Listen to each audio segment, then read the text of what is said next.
ఉత్తరాది రాష్ట్రాల్లో వర్షాలు దంచికొడుతున్నాయి. భారీ వర్షాల కారణంగా ఢిల్లీ, జమ్మూ కాశ్మీర్, ఉత్తరాఖండ్, ఉత్తరప్రదేశ్, పంజాబ్, హర్యానా రాష్ట్రాలు లోతట్టు ప్రాంతాలు జలమయమయ్యాయి. పలుచోట్ల రహదారులు కొట్టుకుపోగా ఇళ్లు ధ్వంసమయ్యాయి. వర్షాల కారణంగా గత 24 గంటల్లో జరిగిన వివిధ ప్రమాదాల్లో 40 మందికి పైగా మృతి చెందారు.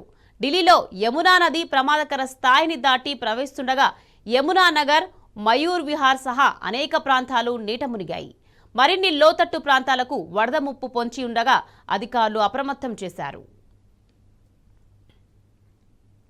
యమునా నది గరిష్ట స్థాయి నీటి మట్టం 205.33 అడుగులు కాగా ఢిల్లీ పాత రైల్వే వంతెన వద్ద 205.8 అడుగుల ఎత్తులో ప్రవహిస్తోంది. గంట గంటకు ప్రవాహం పెరుగుతోంది.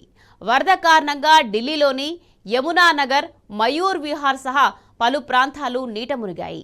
ఇళ్లలోకి వస్తువులు వరద నీటిలో తేలి ఆడాయి.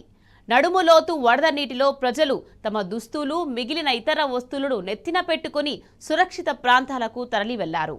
వరద ప్రభావం ఎక్కువగా ఉన్న చోట పడవల్లో సురక్షిత ప్రాంతాలకు వెళ్లారు. మరిన్ని ప్రాంతాలకు ముప్పు పొంచి ఉండగా సీఎం రేఖా గుప్తా అధికారులకు కీలక ఆదేశాలు జారీ చేశారు.